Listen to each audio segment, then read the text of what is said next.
ఆంధ్రప్రదేశ్లో పార్టీ బలోపేతానికి బీజేపీ వ్యూహరచన చేస్తోంది. కేంద్ర మంత్రులు చాలామంది ఇప్పటికే ఏపీలో జోరుగా పర్యటించారు కూడా.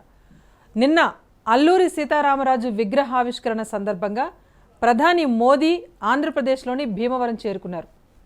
దీంతో ఏపీ ప్రజల మనసు దోచుకున్నారు ప్రధాని మోదీ. ప్రజలకు శిరస్సు వంచి నమస్కరించి తన సంస్కారాన్ని చాటుకున్నారు ప్రధాని మోదీ. కాసేపు హోదాను పక్కన పెట్టి ప్రజలందరికీ కూడా మోదీ వందనం చేశారు. స్వాతంత్ర సమరయోధురాలు పసల కృష్ణ భారతికి మోదీ పాదాభివందనం చేశారు. ఇటు అంతకు ముందు రోజు జూలై 2-3 తేదీల్లో తెలంగాణలో జరిగిన జాతీయ కార్యవర్గ సమావేశాలతో తెలంగాణ మొత్తం కూడా మోదీ మేనియా అనేది స్పష్టంగా కనిపించింది. ఇప్పటికే తెలంగాణలో పూర్తిగా పాతుకుపోయింది భారతీయ జనతా పార్టీ. నిన్నటి సమావేశాలతో మరికాస్త బీజేపీకి ఫాలోయింగ్ కూడా పెరిగింది. దీంతోనే తెలంగాణ నుంచి ఏపీ పైన ఇప్పుడు ఫోకస్ పెట్టింది భారతీయ జనతా పార్టీ అధినాయకత్వం. ఆంధ్రప్రదేశ్లో పాగా వేసేందుకు అక్కడ సామాజిక సమీకరణ చేసే ప్రయత్నం చేస్తోంది బీజేపీ. కాపు క్షత్రియ సామాజిక వర్గాలతో పాటు అటు అల్లూరి సీతారామరాజు విగ్రహావిష్కరణ ద్వారా ఏడాది పాటు ఆయన జయంతి ఉత్సవాలు నిర్వహించడం ద్వారా ఆదివాసీలు గిరిజనులపై స్పెషల్ ఫోకస్ పెట్టినట్టుగా తెలుస్తోంది. ఇప్పటికే అటు కాపు ఉద్యమ నేత ముద్రగడతో జీవీఎల్ భేటీ కూడా అయ్యారు. తూర్పుగోదావరి జిల్లాలో బలమైన సామాజిక వర్గంగా క్షత్రియులు ఉన్నమాట వాస్తవమే. అయితే గత ఎన్నికల్లో క్షత్రియులకు టికెట్ వైసీపీ ఇవ్వలేదు. ఆ తర్వాత సెకండ్ క్యాబినెట్ కొత్త క్యాబినెట్లో కూడా క్షత్రియులకు అంతగా ప్రాధాన్యత ఇచ్చిన సందర్భం లేదు. సో ఆ లోటును భర్తీ చేసే యోచనలో భారతీయ జనతా పార్టీ ఉందా అనిపిస్తోంది. అందుకే తూర్పుగోదావరి జిల్లా పైన ప్రత్యేక శ్రద్ధ పెట్టారా కమలనాథులు అనిపిస్తోంది. మొత్తానికి ఎందుకంటే అటు క్షత్రియులకు సంబంధించి క్షత్రియ పరిషత్ ఏర్పాటు కోసం 300 కోట్ల రూపాయలు కేటాయించారు. అల్లూరి కాంస్య విగ్రహాన్ని కూడా ప్రభుత్వమే తన సొంత ఖర్చుతో 2 కోట్ల రూపాయలు ఖర్చు పెట్టి విగ్రహాన్ని ఏర్పాటు చేసింది. దీంతో పాటు అల్లూరి సీతారామరాజు సంచరించిన ప్రాంతాలు ఏవైతే ఉన్నాయో, నడయాడిన ప్రాంతాలు ఏమున్నాయో వాటన్నింటినీ కూడా అభివృద్ధి చేస్తామని చెప్పింది. గిరిజన ప్రాంతమైన లంబసింగి లాంటి చోట్ల అల్లూరి మెమోరియల్ ఏర్పాటు చేస్తాం, మ్యూజియం ఏర్పాటు చేస్తామని కూడా ముందుకొచ్చింది. సో వీటి ద్వారా ఆదివాసీలకు దగ్గరయ్యే ప్రయత్నం భారతీయ జనతా పార్టీ చేస్తోంది. నేరుగా ప్రధాని మోదీ వచ్చి ఆదివాసీలు, మహిళలు, యువత అభివృద్ధికి సంబంధించి వరాల జల్లు కురిపించారు. విశాఖ జిల్లాలో ట్రైబల్ రీసెర్చ్ ఇన్స్టిట్యూట్ ఏర్పాటు చేస్తామని హామీ ఇచ్చారు. గిరిజనుల కోసం ఏకలవ్య పాఠశాలను కూడా ఏర్పాటు చేస్తామని ప్రధాని మోదీ హామీ ఇచ్చారు. దీంతో పాటు ఏవైతే విశాఖలో మన్యం జిల్లాలు ఉన్నాయో వాటన్ని జిల్లాల అభివృద్ధికి కూడా ప్రత్యేక నిధులు కేటాయిస్తామని కూడా మోదీ స్పష్టం చేశారు. ఆదివాసీలు కూడా ఎన్నో త్యాగాలు చేశారు, స్వాతంత్రోద్యమ సమయంలో పాల్గొన్నారు. వారందరినీ స్మరిస్తూ కూడా మ్యూజియం కూడా ఏర్పాటు చేస్తామని ప్రకటించారు. దీంతో ఆదివాసీలకు దగ్గరయ్యారు ప్రధాని మోదీ. అటు క్షత్రియ సామాజిక వర్గం కూడా వారితోనే ఉంటుంది, బ్రాహ్మణ క్షాత్రియ సామాజిక వర్గం కూడా వారితోనే ఉంటుంది. అంటే ఇప్పటి వరకు కూడా ఏదైతే ఉన్నత స్థాయి వర్గాలకు చేరువుగా ఉంటుందో భారతీయ జనతా పార్టీ అన్న మచ్చను చెరిపేసి కొండ ప్రాంతాల్లో ఉండే గిరిజనులు, ఆదివాసీలకు కూడా అండగా ఉంటుంది భారతీయ జనతా పార్టీ అనే ఒక భరోసా నింపే ప్రయత్నం అల్లూరి సీతారామరాజు విగ్రహం ఏర్పాటు కానివ్వండి, తదనంతరం జరిగిన సభ సాక్షిగా ప్రధాని మోదీ వెల్లడించారు. మరి సామాజిక సమీకరణాలతో ముందుకు వెళ్తామని చెప్పి భారతీయ జనతా పార్టీ చెప్తున్నప్పటికీ అసలు ఏ కోణంలో ముందుకు వెళ్తారు, దీనికి సంబంధించి చర్చ కొనసాగిద్దాం. అంతకన్నా ముందు ప్రధాని మోదీ బయట ఒకటి చూద్దాం. ఆంధ్రప్రదేశ్ वीरों और देशभक्तों की धरती है। यहाँ पिंगली वेंकैया जैसे स्वाधीनता नायक हुए जिन्होंने देश का झंडा तैयार किया। कन्ने गंटी हनुमंतो, कंदुकुरी वीरेशलिंगम पंतुलु और पोट्टी श्री रामुलु जैसे नायकों की धरती है। आजादी के बाद पहली बार देश में आदिवासी गौरव और विरासत को प्रदर्शित करने के लिए आदिवासी संग्रहालय बनाए जा रहे हैं। आंध्र प्रदेश के लंबसिंगी में अल्लूरी सीतारामराजू मेमोरियल जनजातीय स्वतंत्रता सेनानी संग्रहालय भी बनाया जा रहा है। सीतारामराजू गारू के आदर्शों पर चलते हुए आज देश आदिवासी युवाओं के लिए नए अवसर तैयार कर रहा है। हमारी वन संपदा आदिवासी समाज के युवाओं के लिए रोजगार और अवसरों का माध्यम बने, इसके लिए अनेक प्रयास हो रहे हैं। आंध्र प्रदेश के ही विशाखापट्टनम में ट्राइबल रिसर्च इंस्टीट्यूट की भी स्थापना की गई है। आदिवासी युवाओं की शिक्षा के लिए 750 एकलव्य मॉडल स्कूलों को भी स्थापित किया जा रहा है। मन्यम विरुड अल्लूरी सीताराम राजू ने अंग्रेजों से अपने संघर्ष के दौरान दिखाया था, दम है तो मुझे रोक लो। सीताराम राजू गारू की प्रेरणा हमें एक राष्ट्र के रूप में अनंत ऊंचाइयों तक ले जाएगी। రైట్, మొత్తానికి ఆదివాసీలకు సంబంధించి అయితే ప్రధాని మోదీ వరాల జల్లు కురిపించారు. ఆదివాసీ మహిళలు గిరిజనులకు సంబంధించి హామీలు కూడా గుప్పించారు. వీటన్నిటిని కూడా వచ్చే ఏడాది కాలంలో పూర్తి చేస్తామని చెప్పారు. దీంతో ఆదివాసీలకు చేరువయ్యే ప్రయత్నం భారతీయ జనతా పార్టీ చేసింది. ముఖ్యంగా ఇప్పుడు తూర్పుగోదావరి జిల్లాలో భీమవరంలో కాంస్య విగ్రహ ఏర్పాటు సందర్భంగా భారతీయ జనతా పార్టీ రాజకీయ సమీకరణాలతో ముందుకు వెళ్తుందా అనే హాట్ టాపిక్ అయితే నడుస్తోంది. మరీ ముఖ్యంగా సభకు మిత్రులు అని చెప్పుకునే జనసేన పార్టీ అధినేత పవన్ కళ్యాణ్ హాజరు కాలేదు. సో ఎలాంటి పాలిటిక్స్ నడపబోతోంది భారతీయ జనతా పార్టీ, అసలు ఏపీలో ఎలాంటి రాజకీయ పరిణామాలు ఎదురు కాబోతున్నాయనే అంశానికి సంబంధించి మనం చర్చతో కొనసాగిద్దాం. పార్టిసిపేట్ చేస్తున్నారు టీడీపీ అధికార ప్రతినిధి మోకా ఆనంద్ సాగర్ గారు. నమస్తే ఆనంద్ సాగర్ గారు. నమస్కారం మేడం. ఎస్, అలాగే బీజేపీ అధికార ప్రతినిధి సుహాసిని ఆనంద్ గారు కూడా పార్టిసిపేట్ చేస్తున్నారు. నమస్తే సుహాసిని గారు. నమస్తే. ఎస్, సుహాసిని గారు చెప్పండి. మొత్తానికి ఒక రాజకీయ చర్చకు తెరతీశారు నిన్నటి సభతో. ఇప్పటి వరకు బ్రాహ్మణ క్షత్రియ వర్గాలకు చేరువుగా ఉంటుంది భారతీయ జనతా పార్టీ అన్న ముద్రను చెరిపేసి పూర్తిగా గిరిజనులకు పూర్తి అండగా ఉంటామంటూ భరోసా ఇచ్చారు. సభకు కూడా భారీ స్పందన వచ్చింది. సో ఏంటి, మళ్ళీ ఏమైనా కొత్త రాజకీయ సమీకరణాలతో ముందుకు వెళ్తుందా భారతీయ జనతా పార్టీ?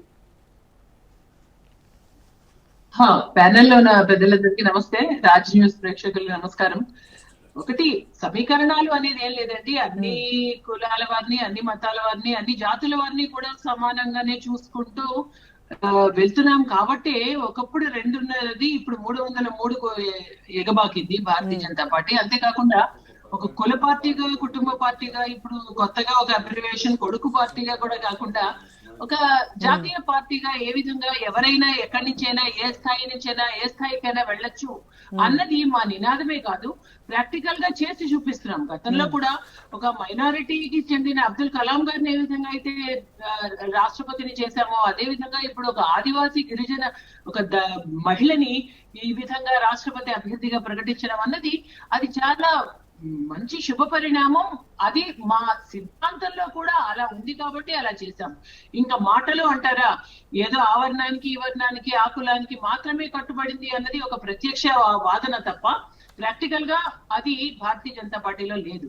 ఇంకా ఇవాళ మనకి దానికి రుజువు ఏంటి అంటే, మన రాష్ట్రపతి అభ్యర్థిగా ఒక ఆదివాసీ మహిళ, అందులోనూ మనం చూసాం ఆమె గురించి ఎవరికి కూడా, ద్రౌపది ముర్ము గారి గురించి ఇప్పుడు వారి గురించి తెలుసుకుంటూ ఉంటే ఎంతో అసలు షాకింగ్ నిజాలు అన్నమాట. అంటే ఒక మహిళ ఉండి ఎంత డౌన్ టు అర్త్, ఎంత సామాన్య జీవితం ఆవిడ గడుపుతూ, ఎటువంటి ఒక పరిస్థితి, ఆమె ఎవరికి కూడా నొప్పింపక తానొక ఎక్కడికి వెళ్ళినా సరే తను ఎటువంటి పరిస్థితుల్లో ఒక ఉపాధ్యాయురాలిగా, ఒక అందరితోనూ ఆవిడ మసలే విధానం, ఒక గవర్నర్ గా ఆవిడ చేసిన పనులు, ఒక ఎమ్మెల్యేగా ఆవిడ కంటెస్ట్ చేసే ఒక క్యాండిడేట్ గా, అంటే ఒక దీనిలో ఒక అధికారంలో ఉన్నప్పుడు కూడా వారి ప్రవర్తన, ఇవన్నీ కూడా మనం చూస్తున్నప్పుడు అనిపిస్తుంది ఇటువంటి ఒక మనిషిని కదా రాష్ట్రపతి అభ్యర్థికి సెలెక్ట్ చేసింది అని. అందువల్లనే ఈ రోజు ఒక అపోజిషన్ పార్టీస్ లో కూడా 70% మాకు మేము ప్రతిపాదించిన రాష్ట్రపతి అభ్యర్థికి ఓటేశారు అంటే దానికి అదే కారణం.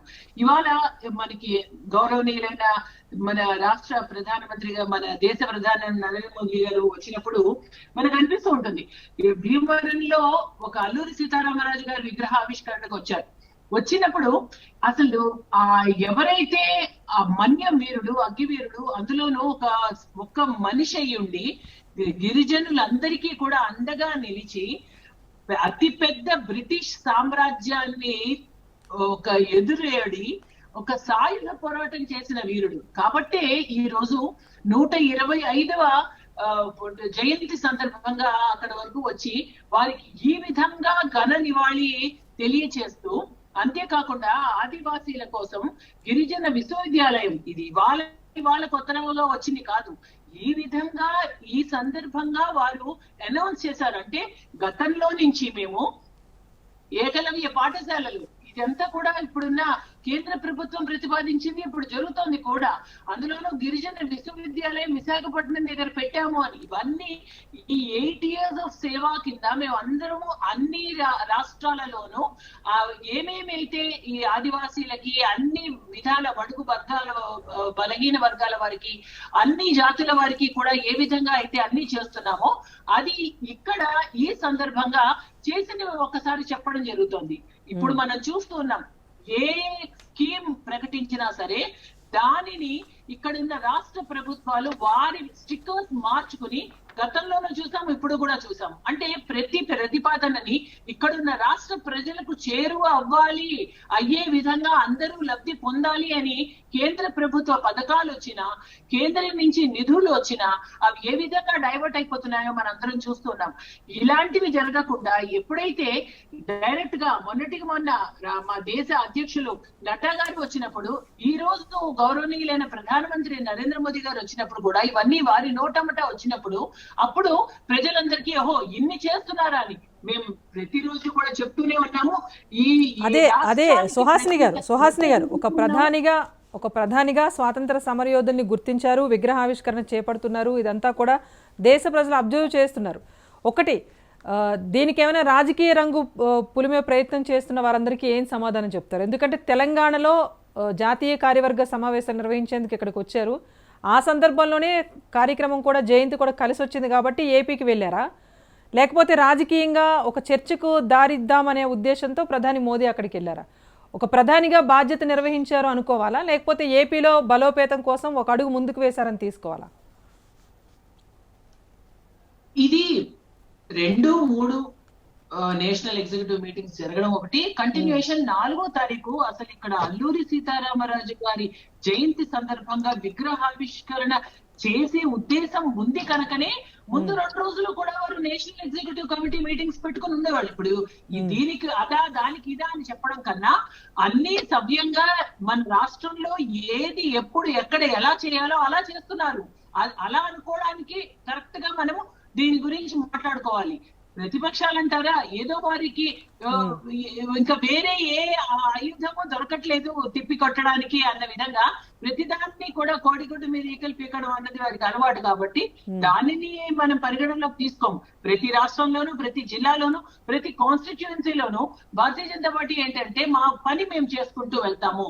అక్కడ మాకు ఎంత ఓటు శాతం ఉంది, ఎంత తక్కువ ఉంది, ఎక్కువ ఉంది, దానికి నిదర్శనం మొన్న మధ్వేలో జరిగింది. అండ్ ఇప్పుడు జరిగిన ఈ ఓట్స్ కూడా మన నెల్లూరులో కూడా ఆత్మకూరులో జరిగినప్పుడు అంటే ఓట్ శాతం ఇంతే ఉంది కదా అంటే ఎంత ఉన్నా సరే మా యొక్క స్పిరిట్ ఆ ఎంతూజియాజము తక్కువ ఉన్నా ఎక్కువ ఉన్నా గెలిచినా ఓడినా ఎప్పుడు ఒకే రకంగా ఉంటుంది. మా పరిస్థితి కానీ మా ప్రవర్తన కానీ మేము వెళ్ళే ఒక తీరు మేము చేసే అభివృద్ధి పనులు అన్ని ఒకే రకంగా ఉంటాయండి. కాబట్టి ఏదో మొత్తానికి ఓవరాల్ గా అయితే ఒక పాజిటివ్ రెస్పాన్స్, ఒక పాజిటివ్ రియాక్షన్ కోసం అయితే ట్రై చేశారు, ఇదైతే తెలుస్తోంది ఏపీలో.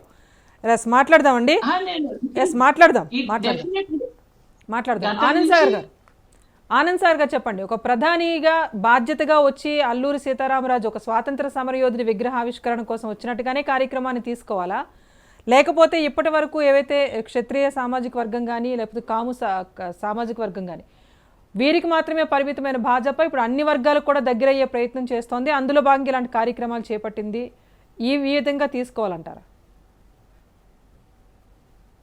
నమస్తే మేడం, మీకు ప్యానెల్లో ఉన్న పెద్దలందరికీ హృదయపూర్వక నమస్కారం.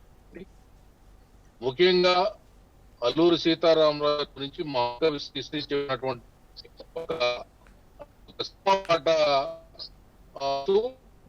చర్చను ప్రారంభిస్తున్నా మేడం. కదిలింది విప్లవాగ్ని. ఈ రోజు ఆ అగ్ని పేరు అల్లూరి సీతారామరాజు అని స్వాతంత్రం నా జన్మ హక్కుని ప్రకటించినటువంటి మహారాష్ట్రం, అదేవిధంగా హింసకు ప్రతిహింసని ప్రతినబూనిన వీరభూమి పాంచాలం, అన్నిటికీ నిలవాయే ఆంధ్రవీర అల్లూరి హృదయం అని చెప్పి ఆయన పాట రాయడం జరిగింది. అటువంటి విప్లవాగ్నికి, విప్లవ జ్యోతికి నివాళులర్పిస్తూ ఈ యావత్ తెలుగు జాతిని ఉత్తేజపరుస్తూ నిన్న జరిగినటువంటి కార్యక్రమానికి హాజరైనటువంటి ప్రధానమంత్రి గారికి మనస్ఫూర్తిగా ధన్యవాదాలు తెలియజేసుకుంటూ, అది ఈ సందర్భంగా మోడీ గారు, ఆ లోకల్ ఎంపీ గారు జరిగిన అవమానం, తెలుగుదేశం పార్టీ రాష్ట్ర అధ్యక్షులు అచ్చెన్నాయుడు గారికి జరిగినటువంటి అవమానం, దాన్ని కూడా ప్రస్తావించి లేదా పట్టించుకుని సరిదిద్దుంటే బాగుంటది. ఆ సందర్భంగా ఆ మహనీయుడికి ఇచ్చే నివాళుల్లో పొరపాట్లు దొరకడం వల్ల ఆ మోడీ గారి యొక్క మీటింగ్ కి ఒక విమర్శ కూడా వచ్చింది. ప్రతిపక్షంగా బలంగా తెలుగుదేశం ఉంది, థర్డ్ పార్టీగా పవన్ కళ్యాణ్ గారు జనసేన బలంగా ఉంది, పరిపాలించే పార్టీ కూడా 151 సీట్లతో బలంగా ఉంది. అలాంటప్పుడు ఇక్కడ ఉన్నటువంటి 3 పార్టీల అధినేతల్ని గౌరవించుకుంటూ లోకల్ ఎంపీని గౌరవించాలనేటువంటి బాధ్యత ప్రధానమంత్రి గారికి, అధికారులకి, ప్రభుత్వాలకి ఉంది, కేంద్ర రాష్ట్ర ప్రభుత్వాలకి ఉంది.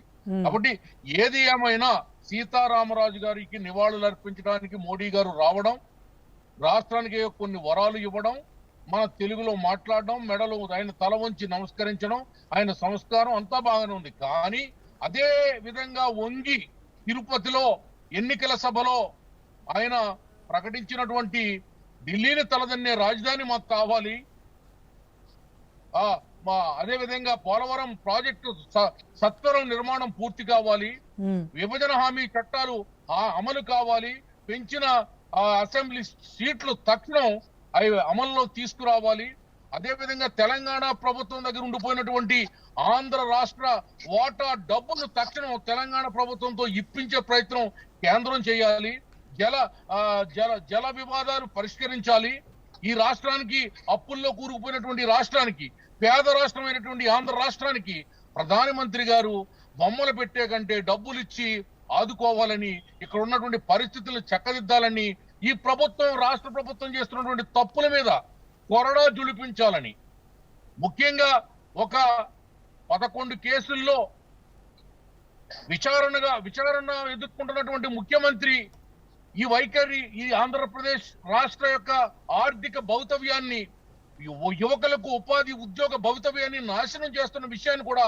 ప్రధానమంత్రి గారు గమనించాలని నేను తెలుగుదేశం పార్టీ తరఫున మీ ద్వారా కేంద్ర ప్రభుత్వాన్ని ఒక ప్రధానిగా ఆయన చేయవలసినవన్నీ రాష్ట్రానికి చేస్తే బాగుంటుంది అంటారు. ఓకే, కాసేపు పాలిటిక్స్ పక్కన పెట్టి మామూలుగా చెప్పండి. ఇప్పుడు తెలుగుదేశం పార్టీ విగ్రహావిష్కరణ చేస్తే ఎన్టీఆర్ విగ్రహాలు లేకపోతే ఆ పార్టీకి సంబంధించిన వారి విగ్రహాలు ఆవిష్కరిస్తారు. వైసీపీ విషయానికి వస్తే వైఎస్ రాజశేఖర రెడ్డి విగ్రహాలు పెడుతున్నారు. కానీ భారతీయ జనతా పార్టీ మాత్రం స్వాతంత్ర సమరయోధుల్ని ప్రతి భారతీయుడు గౌరవించాలనే ఉద్దేశంతో స్వాతంత్ర సమరయోధుల విగ్రహాలనే ఎక్కువగా ఆవిష్కరిస్తున్న పరిస్థితి కనిపిస్తోంది. యాజ్ ఏ ఒక కామన్ భారతీయుడిగా చెప్పండి, ఈ దిశగానే పార్టీలు ముందుకు వెళ్ళాలా? తప్పకుండా స్వాతంత్ర సమర యోధులకి అది ఆ సంస్కృతి ఇప్పుడు ఈవేళ మొదలైంది కాదు మేడం. ఎన్టీ రామారావు గారు ముఖ్యమంత్రి అయిన తర్వాత హైదరాబాద్ లో తెలంగాణ రాజధానిలో ట్యాంక్ బండ మీద తెలుగు వెలుగుల మూర్తుల విగ్రహాలు పెట్టారు. అందులో అల్లూరి సీతారామరాజు విగ్రహం ఉంది, ఆనాడే పెట్టారు తెలుగుదేశం పార్టీ. రామారావు గారు, వీరబ్రహ్మం గారు ఉన్నది విగ్రహం ఉంది, శ్రీశ్రీ విగ్రహం ఉంది, పోతన విగ్రహం, నన్నయ్య విగ్రహం, ఈ అందరి విగ్రహాలు పెట్టారు మహానుభావుడు ఎన్టీఆర్ గారు. తెలుగు వెలుగులు అని చెప్పి, తెలుగు వెలుగుల మూర్తులు అని చెప్పి పెట్టారు. ఇప్పుడు మోడీ గారు కూడా అల్లూరి యొక్క విగ్రహాన్ని, ఆ భారీ 2 కోట్లతో తయారైనటువంటి ఆ కాంస్య విగ్రహాన్ని ఓపెనింగ్ వచ్చారు. సంతోషం, దానికి తెలుగుదేశం పార్టీ వ్యతిరేకం. కానీ ఇటువంటి అందరి యొక్క స్వాతంత్ర సమర యోధుల విగ్రహాలు పెట్టి ఆనాటి ఉమ్మడి రాష్ట్రం రాజధానిలో పెట్టి గౌరవించినటువంటి ఘనత తెలుగుదేశం పార్టీ. ఇప్పటికీ గోదావరి జిల్లాలో ప్రతి గ్రామాల్లో, ప్రతి కోడలిలో, చిన్న చిన్న హ్యామ్లెట్స్ లో కూడా అల్లూరి సీతారామరాజు విగ్రహం, అంబేద్కర్ విగ్రహం, గాంధీ గారి విగ్రహం, నేతాజీ విగ్రహం, వంగవీటి రంగా విగ్రహం, అన్ని అందరి కాటందర్ గారి విగ్రహం అన్ని ఉంటాయండి. కాబట్టి మాకు సీతారామరాజు గారి విగ్రహం పెట్టడం కొత్త అనిపించట్లేదు. ఎందుకంటే ప్రతి చోట ఉంటాయి ఇక్కడ మా తూర్పు పశ్చిమ గోదావరి జిల్లాల్లో సీతారామరాజు గారి విగ్రహాలు. రైట్. సుహాసిని గారు చెప్పండి. ప్రధాని మోదీ చేసిన కార్యక్రమం అయితే చాలా గొప్పగా ఉంది అంటున్నారు. అట్ ద సేమ్ టైం ఏదైతే ఇదివరకు ఆంధ్రప్రదేశ్కి వచ్చి వివిధ సభల సాక్షిగా ఏవైతే హామీలు ఇచ్చారో, పోలవరం ప్రాజెక్ట్ సంబంధించో లేకపోతే ప్రత్యేక హోదాకు సంబంధించో మిగతా ఈ రైల్వే కేటాయింపులకు సంబంధించో వీటిని కూడా నెరవేరిస్తే ఒక ప్రధానిగా మేము గుర్తిస్తామన్నట్టుగా ఆయన మాట్లాడుతున్నారు. ఏం చెప్తారు? సభా సాక్షిగా ప్రధాని మోదీ ఇచ్చిన హామీలన్నీ నెరవేర్చే ప్రయత్నం చేస్తారా? మోడీ గారు ఇతర రాష్ట్రాల్లో కూడా ఎన్నో శంకుస్థాపనలు చేశారు, పెద్ద పెద్ద ప్రాజెక్ట్స్, టనల్స్. మరి అన్ని రాష్ట్రాలలో పూర్తయిపోతున్నాయి, ఈ రాష్ట్రంలో ఎందుకు అవ్వట్లేదు అంటే గతంలోనూ ఇప్పుడు కూడా మనం ఆలోచించి చూస్తే ఇక్కడ ఎంతసేపు కుల పార్టీ, కుటుంబ పార్టీల్లో రాష్ట్ర ప్రయోజనాలని వారి రాజకీయ ప్రయోజనాల కోసం పక్కన పెట్టేసేసి స్వప్రయోజనాల కోసమే ముందుకు వెళ్తూ ఉంటే ఏది అవుతుంది? మనం ఇప్పుడు ఇక్కడ ఖచ్చితంగా తలదన్నే రాజధాని చేయాలి, చేసి ఒక అందిపుచ్చుకునే ఆలోచన, తెలివితేటలు మన తెలుగు వారికి ఉన్నట్టుగా ఎవరికి కూడా మన దేశంలోనూ లేవు అని మనం చెప్పుకుంటూ ఉంటాము. ప్రపంచంలోనే చాలా తెలివైన వాళ్ళు ఎవరైనా ఉన్నారంటే తెలుగు వారే అనుకుంటాం. కానీ ఆ తెలివి కూడా ఎంతవరకు ఏమైనా రాష్ట్ర ప్రయోజనాలకి, రాష్ట్ర అభివృద్ధికి మన నిధులు తీసుకురావడంలో ఉపయోగపడని తెలివి ఎందుకు? గతంలోనూ ఇప్పుడు ఏ స్కీమ్స్ పెట్టినా ఇక్కడ జగనన్న, చంద్రన్న స్కీమ్స్ మరి ఇంతలాగా విరివిగా లోపలికి వస్తే ఎందుకు రాష్ట్రం ఇంతవరకు అభివృద్ధి కాలేదు? పోనీ కేంద్రం నుంచి వస్తున్న నిధులు ఏమైనా ఆగాయా అంటే ప్రతి రూపాయి అక్కడ బటన్, ప్రతి స్కీము కూడా వెంటనే నిమిషాల మీద ఇక్కడికి వస్తున్న తరుణంలో ఇక్కడ ఎందుకు ఏది అమలు కావట్లేదు? ఎందుకు రాష్ట్రానికి ఇప్పుడున్న రాష్ట్ర ప్రభుత్వం పూర్తిగా అట్టర్ ఫెయిల్ ఎందుకు అవుతోంది? ఒక రాష్ట్ర ప్రభుత్వము ఒక ప్రభుత్వం అనేది ఒక కంటిన్యూస్ రన్నింగ్ ప్రాసెస్. పార్టీలు మారుతాయి అంతే. మరి గత ప్రభుత్వం ఏదైనా ఒక అడుగు ముందుకు వేసి ఒక ఇటుక పెడితే ఇప్పుడు తర్వాత ప్రభుత్వం ఇంకొక ఇటుక పెట్టి ముందుకు తీసుకెళ్ళాలి. కానీ ఎందుకు తిరోగమనం వైపు వెళ్తోంది? మరి ఈ ఆలోచన ఇప్పుడు అంటున్నారు అప్పులు తీర్చాలి, ఈ రాష్ట్రం అప్పుల్లో ఉంది, అప్పులు ఉన్నాయి, అప్పులు తీర్చాలి అంటే ఇష్టం వచ్చినట్టు అసలు ఏమాత్రం ఆలోచన లేకుండా పరిమితిని మించి 6 లక్షల కోట్ల పైబడి అప్పు తీర్చుకున్న రాష్ట్ర ప్రభుత్వానికి కేంద్ర ప్రభుత్వం జవాబుదారీ ఏ విధంగా అవుతుంది? అంటే ఒక రాష్ట్ర ప్రభుత్వం కూడా రాష్ట్రంలో ప్రజలు ఓటేశారు, ఇంత అతిపెద్ద మెజారిటీ పార్టీగా తీసుకొచ్చారు. కానీ ఏవైతే హామీలు వారు చేసి వచ్చారో నవరత్నాల్లోనే మొట్టమొదటి హామీయే వారు నెరవేర్చలేదు, అదే ఆదాయ వనరుగా తీసుకుంటున్నారు. మరి ఇటువంటివన్నిటికీ ఎవరు జవాబుదారీ? కేంద్రం కూడా ఏది ఎప్పుడు ఎలా చేయాలి? అయినా సరే మాకు ఇక్కడ ఓటు శాతం తక్కువ ఉన్నా అన్ని రాష్ట్రాల కన్నా ప్రత్యేక శ్రద్ధ రాష్ట్ర ప్రభుత్వానికి, ఆంధ్రప్రదేశ్ కి చూపిస్తూ ఇళ్ల కేటాయింపుల్లోనూ ఎక్కువ చూపించి 20 లక్షల ఇళ్లలో 5 లక్షలు మాత్రమే మీరు పూర్తి చేసి ఇప్పటి వరకు ఏది కూడా ఇంకా ప్రజలకి ఇవ్వకుండా, హ్యాండ్ ఓవర్ చేయకుండా మరి ఇటువంటివన్నీ చేస్తూ ఉంటే ఇంకా ఏ విధంగా అంటే స్వయంకృతాపరాధమే.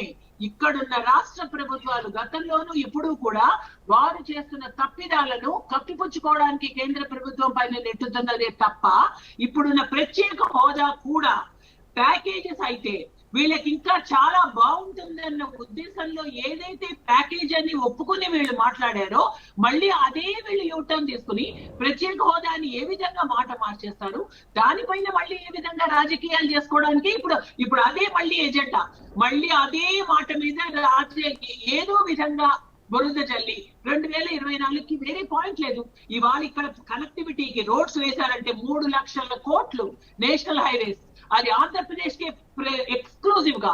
ఇదేమి రీఆర్గనైజేషన్ యాక్ట్ లో లేదే, ఈ ప్రామిస్ లేదే. ప్రామిస్ చెయ్యనివి ఎన్నో చేశాం. జాతీయ సంస్థలు అన్ని కూడా 10 ఏళ్ల టైం మాకు వ్యవధి ఉన్నా సరే 6-7 ఏళ్లలోనే చాలా వరకు మేము ఇవ్వడం జరిగింది. కానీ ఈ రాష్ట్ర ప్రభుత్వానికి కూడా కొన్ని చెయ్యాలి, కొంత చేయూతను అందించాలి. ఒక భూముల కేటాయింపుల్లోనూ అన్నిట్లోనూ మేము ఏదైనా ఒక జాతీయ సంస్థ పెడతాము అంటే భూములు ఇవ్వాలి. ఏది కూడా ఇవ్వకుండా వీరు జాప్యం చేసి ఈ జాప్యం ఏమవుతుంది? ఆలస్యం అమృతం విషం. ప్రతి విషయంలోనూ అదే విధంగా చేసి cost of construction, cost of production అంతా పెరిగిపోయి పేరుకుపోయి పోలవరం నుంచి ఇదే విధంగా మొత్తం రచ్చ చేసి రాష్ట్ర ప్రభుత్వాన్ని రాష్ట్రాన్ని, రాష్ట్ర ప్రజల్ని ఏ విధంగా భ్రష్టు పట్టించాలో ఆ విధంగా భ్రష్టు పట్టించారు. దీన్ని అంతటినీ మళ్ళీ వాళ్ళ తప్పులు కప్పిపుచ్చుకోవడం కోసం మళ్ళీ కేంద్రం పైన వేయడం అన్నది అదొక మంచి ఆలోచన అయితే అనిపించదు అని మాత్రం మేము ఖచ్చితంగా తెలియజేస్తున్నాం. ఓకే, ఇప్పుడు మీరు ప్రభుత్వాన్ని విమర్శిస్తున్నారు, బట్ నిన్న సభ తర్వాత జరిగిన పరిణామాలపై అనేక చర్చలు జరుగుతున్నాయి. సభా వేదిక పైన ఏదైతే అధికార పార్టీ తరపున ఏపీ సీఎం ప్రోటోకాల్ ప్రకారమో దేనికి ఏపీ సీఎం జగనే హాజరయ్యారు. మిత్రపక్షం అన్న జనసేన నుంచి ఎవరు కనిపించలేదు. టీడీపీ వారికి ఆహ్వానం పంపించి కూడా అవమానించారని చెప్పి టీడీపీ వారు ఆరోపిస్తున్నారు. సో ఎలాంటి ఒక సంకేతం పంపించడానికి సభా వేదికను ఉపయోగించుకుంది భారతీయ జనతా పార్టీ? ఎందుకంటే తర్వాత అనేక చర్చలు వ్యాఖ్యలు వస్తున్న నేపథ్యంలో దీనికి సంబంధించి ఏం చెప్తారు? వైసీపీతో విమర్శలు చేస్తున్నారు, వైసీపీతోనే వెళ్తున్న పరిస్థితి కనిపిస్తోంది. యాక్చువల్లీ ఇక్కడ గెస్ట్ అంటే మనము ఈ హోస్ట్ చేసేది రాష్ట్ర ప్రభుత్వం హైజాక్ చేసింది. మొత్తం ప్రోగ్రామ్ రాష్ట్ర ప్రభుత్వమే టేక్ ఓవర్ చేసింది. సో ఇక్కడ హోస్ట్ ఈజ్ స్టేట్ గవర్నమెంట్. అక్కడ మేము గెస్ట్ పాత్ర మాత్రమే. మేము ఈ రాష్ట్రానికి వస్తున్నాము. సో అక్కడ వస్తున్నప్పుడు ఏ విధమైన కారణాలు ఇక్కడ రాష్ట్ర ప్రభుత్వం హోస్ట్ కాబట్టి సో వారి వారి ఆలోచనలు వారి వారి ఇష్టానుసారం వారికి వాళ్ళ యొక్క డెసిషన్ వాళ్ళు తీసుకోవచ్చు. దాని మీద విమర్శలు అంటారా ఇంకా అది వస్తాయి. అంటే సభా వేదికపై కనిపించిన కొందరు ప్రముఖుల పరంగా మాట్లాడాల్సి వచ్చింది. చిరంజీవి గారు కనిపించారు, రోడ్ మ్యాప్ కోసం ఎదురు చూస్తున్న వ్యక్తి కనిపించలేదు. ఇందులో ఏంటి మతలబు? ఇంకొకటి, టీడీపీ తరపున కీలకంగా పర్టికులర్గా ఆహ్వానం పంపించి కలెక్టర్తో నో చెప్పించారు. ఏంటి వీటన్నిటిని ఎలా అర్థం చేసుకోవాలంటారు? అవునండి, అంటే హోస్ట్ కొందరికి మాత్రమే ఇన్విటేషన్స్ పంపించినట్టుగా కూడా మనకి రిపోర్ట్స్ వస్తున్నాయి. అండ్ అసలు కేంద్రం నుంచి ఇచ్చిన లిస్ట్ లో అందరి పేర్లు ఉన్నాయండి. ఇప్పుడు ఏదైతే అంటున్నారో ఎవరైతే అక్కడికి రావాలో ఎవరైతే ఆహ్వానం పంపాలో అందరి పేర్లు వచ్చాయి. రాష్ట్రానికి వచ్చిన తర్వాత రాష్ట్ర ప్రభుత్వ సూచనల మేరకు కలెక్టర్ గారు పేర్లు కొన్నిటిని తప్పించారు అన్నది క్లియర్ గా బయటకు వచ్చిన వార్త. కాబట్టి ఇక్కడ పూర్తిగా ఆ స్టేజ్ వరకు ఎవరెవరిని వచ్చారు పైకి, ఎవరికి ఇక్కడ కొందరికి మాత్రమే ఆహ్వానం వెళ్ళడం అంతా కూడా రాష్ట్ర ప్రభుత్వ పరిధిలో మాత్రం జరిగింది. ఒకటి చెప్పండి, తూర్పుగోదావరి జిల్లాలో బలమైన సామాజిక వర్గం క్షత్రియులు. సో వారిని వైసీపీ పార్టీ కాస్త నిర్లక్ష్యం చేసింది. గత ఎన్నికల్లో టికెట్ ఇవ్వలేదు, కొత్త క్యాబినెట్లో స్థానం కూడా ఇవ్వలేదు కనుక క్షత్రియులు కాస్త అలకబోయిన పరిస్థితి ఉంది. సో వారిని దగ్గర చేసుకునే ప్రయత్నం భారతీయ జనతా పార్టీ చేస్తోందా? At the same time Kapu నేత ముద్రగడ పద్మనాభంతో జీవీఎల్ భేటీ తర్వాత కూడా కొంత కాపుల్ని ఆకర్షించే ప్రయత్నం జరుగుతుంది అని చెప్పేసి కూడా వార్త వస్తుంది. సో తూర్పుగోదావరి జిల్లాలో విగ్రహావిష్కరణకు వచ్చిన సందర్భంగా ప్రధాని మోదీ ఏమైనా సంకేతం పంపించారా అనేది ఒకటి. ఈ రెండు సామాజిక వర్గాలను ఏమైనా దగ్గర చేసుకునే ప్రయత్నం క్షేత్రస్థాయి భాజపా నేతలు కూడా చేస్తున్నారనే వార్త కూడా వస్తుంది. అన్ని సామాజిక వర్గాలు మాకు దగ్గరయ్యాయండి. ఇవాళ భారతీయ జనతా పార్టీని చూడని సామాజిక వర్గం అనేది ఏమీ లేదు. ఇప్పుడు ఒక్కొక్కళ్ళని ఒక్కొక్క సమయంలో మీట్ అయ్యే అవకాశం వస్తుంది అంతే తప్పితే ప్రతి వారు కూడా వస్తున్నారు. అండ్ అక్కడ క్షత్రియులు ఖచ్చితంగా వారి సామాజిక వర్గానికి చెందిన ఒక అల్లూరి సీతారామరాజు మన్యం వీరుడు, ద లెజెండరీ పెట్రియాటిక్ పర్సనాలిటీ, వారికి ఇవ్వాల్సిన గౌరవం వారు ఇచ్చారు. కాబట్టి వారి ఆహ్వానం మేరకు మోడీ గారు వస్తే బాగుంటుందని వారి ప్రయత్నం, ఖచ్చితంగా మోడీ గారు వారి విషయంలో వచ్చారు. అదే విధంగా వారు మాట్లాడేటప్పుడు చెప్పారు, వెంకయ్య గారి ప్రస్తావన తెచ్చారు, కందుకూరి వీరేశలింగం గారు మాట్లాడారు, పొట్టి శ్రీరాములు గారు మాట్లాడారు.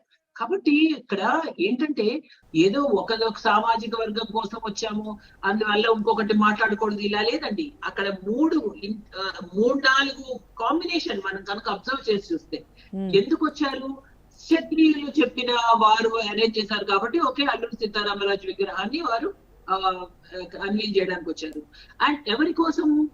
ఆదివాసి అంటే ఒక గిరిజనుల కోసం, ఒక దళితుల కోసం వారు ఆ ప్రయత్నం వారు అండగా నిలబడ్డారు. కాబట్టి గిరిజన విశ్వవిద్యాలయము, ఏకలవ్య స్కూల్స్ ఎవరి కోసం అయితే ఆదివాసీల కోసం చేశారో వారి గురించి అడ్రస్ చేశారు. మరి రాష్ట్రం కోసం ఇక్కడ నేషనల్ ఫ్లాగ్ అసలు ఆ రూపకర్త పిన్నెల్లి వెంకయ్య గారు, వారిని కూడా నిన్ననే మన జూలై 4th సో అది కూడా అడ్రస్ చేశారు. అంటే ఇక్కడ మనకి అబ్జర్వ్ చేసి చూస్తే ఒక సామాజిక వర్గం ఎక్కడ మనకి కనిపించట్లేదు. ఇందులో 3-4 అలా మనం మాట్లాడేవాడి అన్ని కూడా కలిపి అడ్రస్ చేసిన అది ఆ హుందాతనం మోడీ గారిలో. సో వచ్చి Right. కరెక్ట్ గానే న్యాయం చేశారు.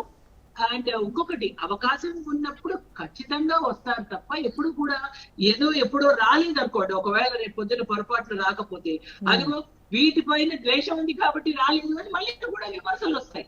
కాబట్టి దీనిని మనం ఈ విమర్శలు ప్రతి విమర్శలు పెద్ద మనం పట్టించుకోవడం కన్నా చాలా వరకు ఏ రాష్ట్రం వచ్చినా ఆ రాష్ట్రంలో ఉన్న సమస్యల్ని అడ్రస్ చేయడం, ఆ రాష్ట్రంలో ఉన్న గొప్పతనాన్ని అడ్రస్ చేయడం, ఆ రాష్ట్రంలో ఉన్న స్వాతంత్ర సమర యోధుల్ని కూడా అడ్రస్ చేయడం అన్నది భారతీయ జనతా పార్టీ సిద్ధాంతం.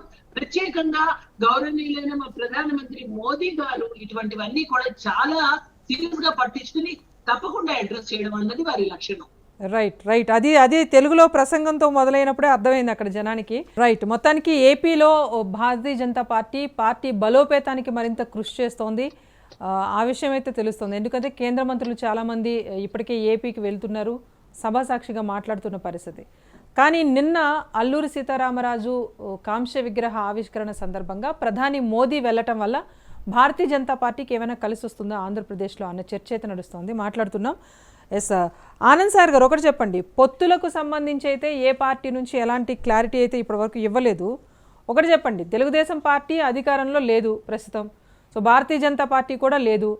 సో నిన్నటి కార్యక్రమం తర్వాత కాస్త భారతీయ జనతా పార్టీ అంటే కాస్త సానుకూల వైఖరి అనేది ప్రజల్లో స్పష్టంగా కనిపిస్తోంది.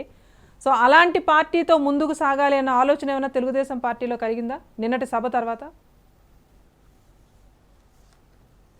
అది మేడం, అది మీరు ఆనంద్ సార్. పార్టీ అధిష్టానం నిర్ణయించాల్సినటువంటి విషయం అది మేడం.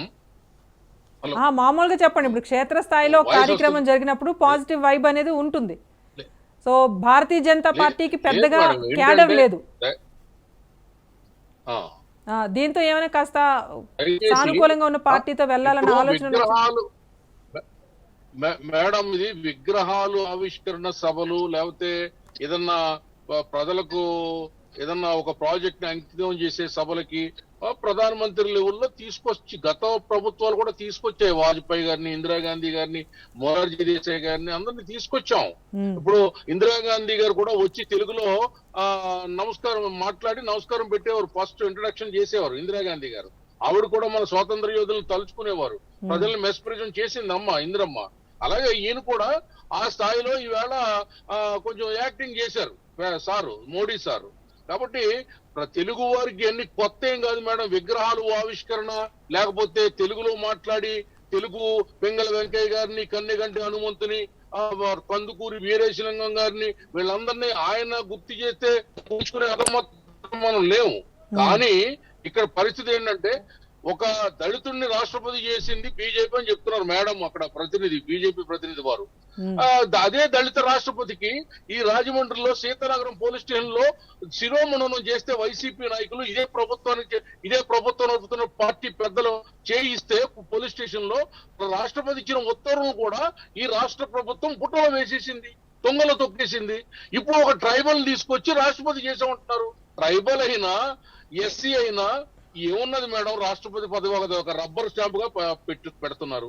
ఇవ్వాలి కాబట్టి ఆ వర్గానికి ఇచ్చి చేతులు కడుక్కుంటున్నారు. వాళ్ళకి పవర్ ఎక్కడుంది? వాళ్ళకి పవర్ ఉందా? ఏదో చెప్తున్నారు ఆవిడ స్పెషల్ స్టేటస్ కి మేము వద్దని చెప్పి ప్యాకేజ్ తీసుకోమని బలవంతం పెట్టింది ఎవరు? అధికారంలో ఉన్నటువంటి మీరు. ఆ రాజ్యసభలో 10 ఏళ్లు ఇది కావాలి స్పెషల్ స్టేటస్ అని అడిగింది ఎవరు? మీరు. దాన్ని మీరు ప్రభుత్వం వచ్చిన తర్వాత ఏం చేశారు? నీళ్లు వదిలేశారు. మీరు తప్పులు చేసి మేమేదో అంటున్నామని మా మీద అంటారు. మొత్తానికి మీరు మేము అందరం కలిపి ఈ రాష్ట్రాన్ని ఈ విధంగా అవడానికి కారకులు కేంద్ర ప్రభుత్వం కాదని మీరు అంగీకరించరా? కేంద్రం ఇస్తే రాష్ట్రం మీరు భాగస్వామ్యం ఒప్పుకుంటున్నారు. చట్టం కాదు మేడం. మేము విభేదించాం, బీజేపీతో పోరాడాం రాష్ట్రం కోసం. మా పోరాటాన్ని తప్పుపడుతున్నారు ఆవిడ. పోరాడితే స్పెషల్ స్టేటస్ ఇమ్మని మేము చంద్రబాబు నాయుడు గారు పోరాడితే ప్యాకేజ్ అని బలవంతంగా ఒప్పించారు. పోనీ దాన్నన్నా చట్టబద్ధం చేస్తారంటే దాన్ని చట్టబద్ధం చేయలేదు. మేము ఓడిపోయాం, ప్రజలు తిరస్కరించారు. ప్రజల కోసం, రాష్ట్రం కోసం చంద్రబాబు నాయుడు గారి పోరాటాన్ని ప్రజలు అర్థం చేసుకోలేదు. తిప్పికొట్టారు దాన్ని. జగన్మోహన్ రెడ్డి మాయ మాటల్లో పడి మోసపోయారు. అలాగే బీజేపీ పాత్ర కూడా మోసంలో బీజేపీ పాత్ర కూడా ఉందనేది ప్రజలకు తెలుసు. మేము అంగీకరిస్తాం, మేము తప్పు చేయలేదు. రాష్ట్రాన్ని ఇదేళ్లలో చాలా వరకు చంద్రబాబు నాయుడు గారు అభివృద్ధి పదం వైపు తీసుకెళ్లారు. పోలవరం నిర్మాణాన్ని డబ్బులు లేకపోయినా కూడా 75% పూర్తి చేశారు. రాజధాని నిర్మాణం చేపట్టారు, చాలా బిల్డింగ్లు కట్టారు, ఒక రూపురేఖలు తీసుకొచ్చారు. ఆ సందర్భంలో బీజేపీతో పోరాటం మొదలైంది. మేము ఆ పార్టీ గెలుపు కోసం ఆలోచించలేదు. చంద్రబాబు నాయుడు గారు పార్టీని పణంగా పెట్టి ఆయనతో మోడీ లాంటి బలమైనటువంటి ఒక ప్రధానమంత్రితో పోరాటం చేసినటువంటి యోధుడు చంద్రబాబు నాయుడు గారు. ఈవేళ ముఖ్యమంత్రి అన్ని తలొగ్గి ఈవేళ రాష్ట్రపతికి బేషరతుగా మద్దతు అంటున్నాడు. ఆయనకి బీజేపీ పార్టీతో పొత్తున్నట్టా లేనట్టా ముందు ఈ పార్టీకి, వైసీపీ పార్టీకి వాళ్ళు బీజేపీకి మిత్రపక్షమా లేకపోతే శత్రుపక్షమా వాళ్ళు తేల్చాలండి. వాళ్ళిద్దరూ కలిసి అక్కడ మొన్న కార్యక్రమం చేశారు. పవన్ కళ్యాణ్ గారిని పిలవలేదు. మా పార్టీ అధ్యక్షుడు అచ్చెన్నాయుడు గారు తీవ్రమైనటువంటి అవమానం చేశారు. ఆ లోకల్ ఎంపీని పట్టించుకోలేదు. ఇవన్నీ ఏంటండి ప్రజాస్వామ్యంలో? ఇవి తగునా? ఇవి చేయొచ్చా? ఇటువంటి ప్రోటోకాల్ విరుద్ధంగా రాష్ట్ర ప్రభుత్వ అధికారులు, కలెక్టర్లు వాళ్ళు బిహేవ్ చేయొచ్చా ముఖ్యమంత్రి ఆదేశాల మేరకు? తప్పు కదండి. దాన్ని ప్రధానమంత్రిగా సరిదిద్దాలి కదండి. ఏం చెప్తారండి బీజేపీ వారు? ఏం చేసింది ఆంధ్రాకి బీజేపీ అంటే వాళ్ళు ఏదేదో మాట్లాడతారు, మేమేదో చేసామంటారు. మీతో పోరాడాం, మేము వదిలేదు. ఏదైతే మీరు రాజ్యసభలో మీ వెంకయ్యనాయుడు గారు మాట్లాడారో అది అమలు చేయమని అడిగాం మేము. మీ ప్రధానమంత్రి గారు వచ్చి తిరుపతిలో వంగి దండం పెట్టి ఏదైతే చెప్పారో అది అమలు చేయమని మేము అడిగాం. అప్పుడు మేము మీకు శత్రువులు అయ్యాం. ఇప్పుడు మా మీద బురద వెళ్తున్నారు మీరు. ఎప్పుడు తెలుగుదేశం పార్టీ ఈ రాష్ట్ర శ్రేయస్సు కోసం అంకితమై పనిచేస్తుంది. ఇంకొకటి చెప్తున్నా మేడం, 125 అడుగుల అంబేద్కర్ కాంస్య విగ్రహాన్ని చంద్రబాబు నాయుడు గారు పెట్టడానికి ప్లాన్ చేస్తే ఈ జగన్మోహన్ రెడ్డి వచ్చి దాన్ని విజయవాడకి షిఫ్ట్ చేసి దాన్ని అక్కడ వదిలేశాడు. ఈ రోజుకి పురోగతి లేదు. దాన్ని కూడా ప్రధానమంత్రి గారు పట్టించుకోవాలి. సీతారామరాజు గారి విగ్రహం పెట్టినట్టే ఆయన కలుగు చేసుకుని తక్షణం 6 మాసాల్లో అంబేద్కర్ కాంస్య విగ్రహాన్ని అమరావతిలో చంద్రబాబు నాయుడు గారు పెడతానన్న చోట పెట్టి తీరాలి. ఈ రాష్ట్రానికి అమరావతి ఒక్కటే రాజధాని తేల్చి చెప్పాలి. కేంద్రం బాధ్యత అది. ఆ క్లారిటీ ఉందండి భారతీయ జనతా పార్టీ నుంచి. రాజధాని విషయంలో టీడీపీ నుంచే కదా సపోర్ట్ ఉంది కదా, టీడీపీ వైపే ఉంది. కానీ ఆ విషయంలో మేము భారతీయ జనతా పార్టీతో అభివృద్ధి కోసం తప్ప వ్యక్తిగత నివేదాలు, వ్యక్తిగత కారణాలు లేవు. మిత్రపక్షం భారతీయ జనతా పార్టీ. మాతో గవర్నమెంట్ పంచుకున్నారు ఇక్కడ, మేము వాళ్ళతో అక్కడ గవర్నమెంట్ పంచుకున్నాం. అది వాజ్పేయి గారి దగ్గర నుంచి అద్వానీ నుంచి వస్తున్నటువంటి, ఎన్టీ రామారావు గారు ఉన్నప్పటి నుంచి వస్తున్నటువంటి ఒక మైత్రి బంధం కొనసాగుతా ఉంది.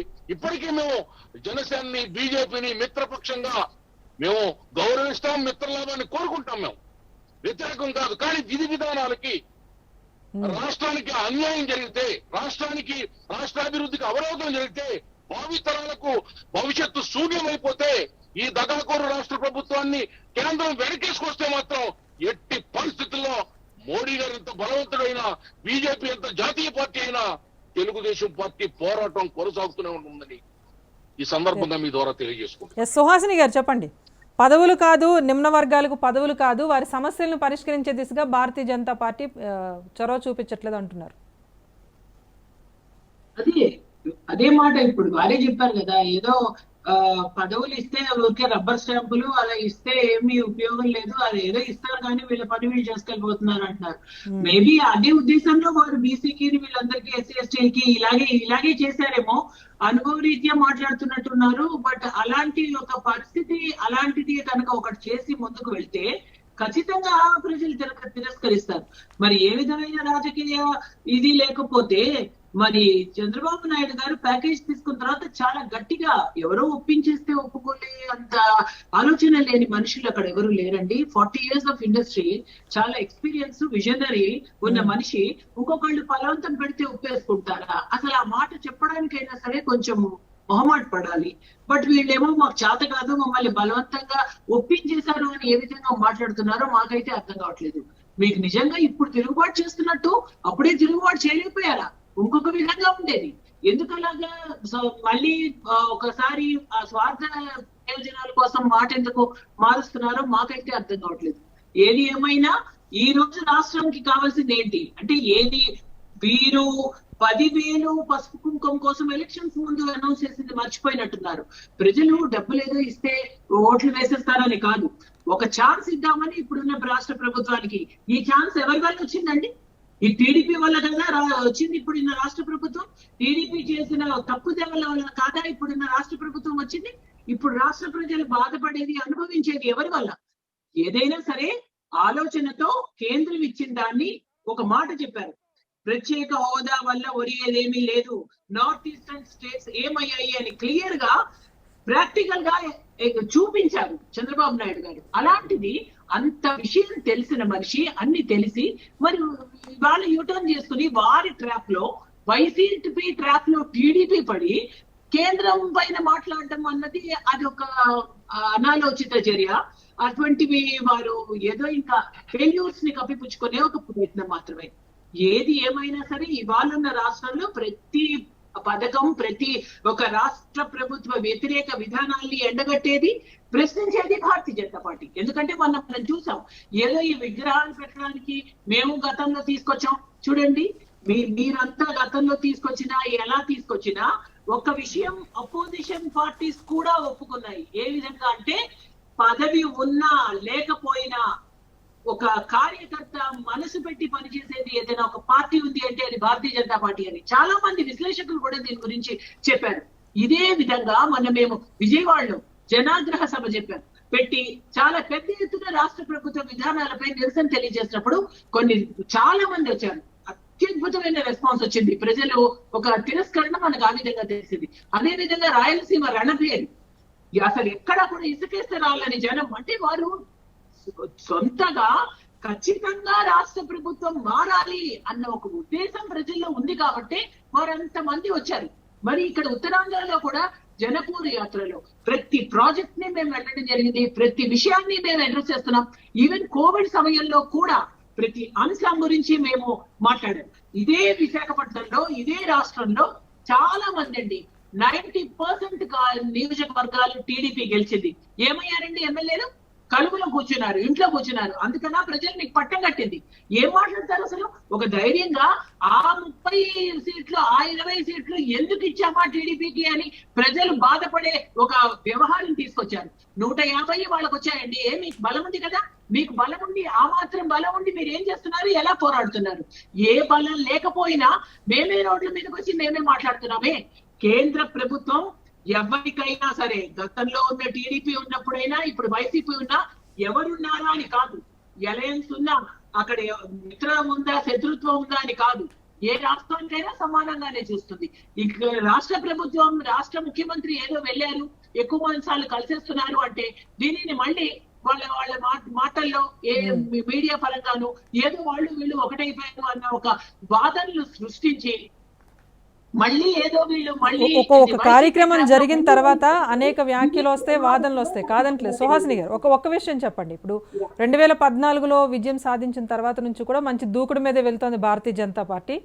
పర్టికులర్గా దక్షిణాది రాష్ట్రాల్లో పాగా వేసేందుకైతే ప్రత్యేకమైన ఒక వ్యూహంతోనే ముందుకు వెళ్తోంది అన్నది అన్ని పార్టీలు గుర్తించిన విషయం.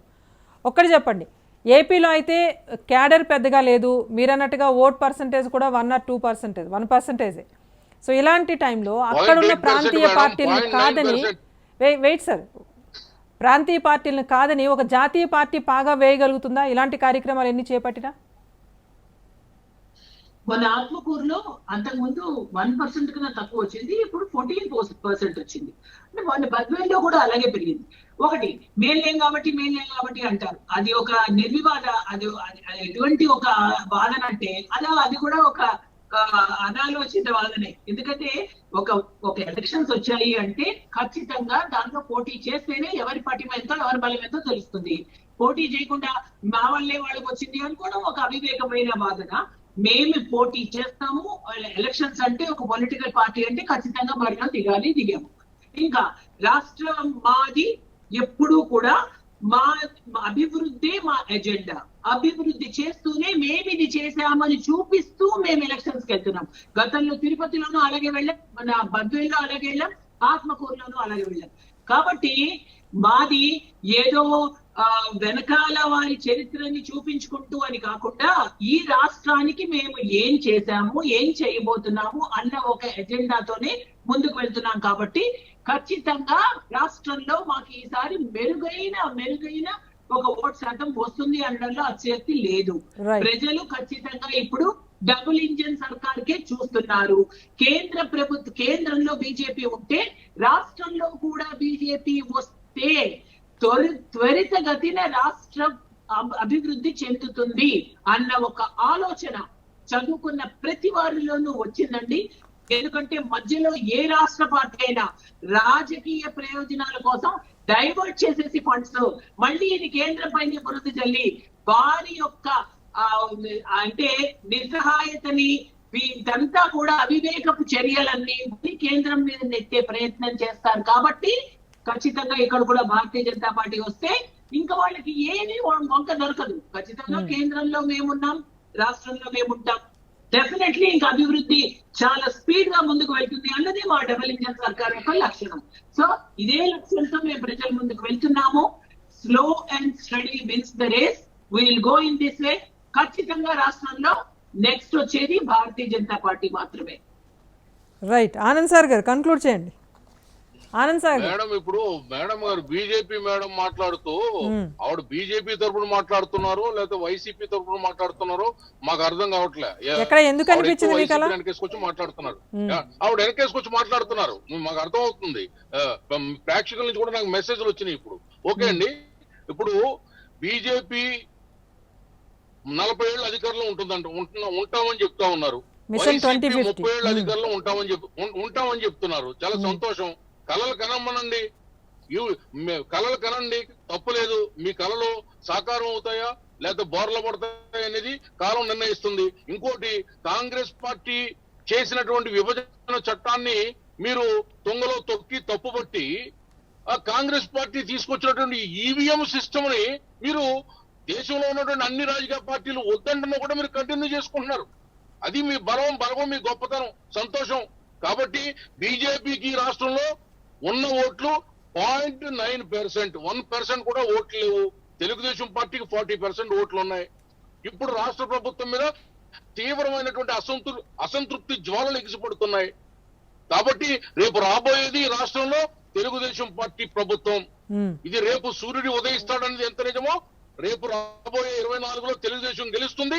మళ్ళీ మా చంద్రబాబు నాయుడు గారు ముఖ్యమంత్రి అవుతున్నారు. ఏ శక్తి మమ్మల్ని అడ్డుకోలేదు. అంటే డబుల్ ఇంజన్ సర్కార్కి అవకాశం లేదంటారు ఏపీలో? డబుల్ ఇంజన్ సర్కార్కి అవకాశం లేదా ఏపీలో? ఏమండి, మేము మిత్త భేదం మాకు లేదండి. మేము బీజేపీని కోరుకుంటాం, జనసేనని కోరుకుంటాం. వాటితో మేము విరోధం పెట్టుకోవట్లా. మా విరోధం ఎక్కడంటే రాష్ట్రానికి అన్యాయం జరుగుతున్నప్పుడు మాత్రమే చంద్రబాబు నాయుడు గారు విభేదించారు, బీజేపీతో పోరాడి బయటకు వచ్చేసారు. మేము అధికారం కూడా కోల్పోయాం బీజేపీతో పోరాడడం వల్ల, రాష్ట్రం కోసం పోరాడడం వల్ల. అయినా కూడా చంద్రబాబు నాయుడు గారు 23 సీట్లు ఇచ్చే ఆవిడ హేళన చేస్తా ఉన్నారు. మాకు 23 సీట్లు ఇచ్చారు, మీకు హాఫ్ సీట్ కూడా ఇవ్వలేదు కదా. మాతో ఉన్నప్పుడే కదా మీకు సీట్లు వచ్చాయి, మంత్రి పదవులు వచ్చాయి, ఎమ్మెల్సీ. మీ రాష్ట్ర అధ్యక్షుడికి ఎమ్మెల్సీ పదవి ఇచ్చింది తెలుగుదేశం పార్టీ కదా. సరే ఆనంద్ సార్ గారు ఇప్పటి వరకు భారతీయ జనతా పార్టీ చేయని కార్యక్రమాలు 2 చేస్తోంది. 300 కోట్లతో క్షత్రియ పరిషత్ ఏర్పాటు చేస్తోంది. అటు కాపు నేతతో జీవీఎల్ భేటీ కానివ్వండి, సామాజిక సమీకరణాల దిశగా భారతీయ జనతా పార్టీ ముందుకు వెళ్తుందన్నారు. సోషల్ ఇంజనీరింగ్ స్టార్ట్ చేసిన భారతీయ జనతా పార్టీ కూడా, అది నమ్ముతారా? పోనీ ఏమండి, చేసుకోవాలండి. రాజకీయ పార్టీలు చేసుకుంటాయి, కామన్. అది మేము చేసుకుంటున్నాం, వాళ్ళు చేసుకుంటారు, జనసేన చేసుకుంటుంది, తప్పులేదండి.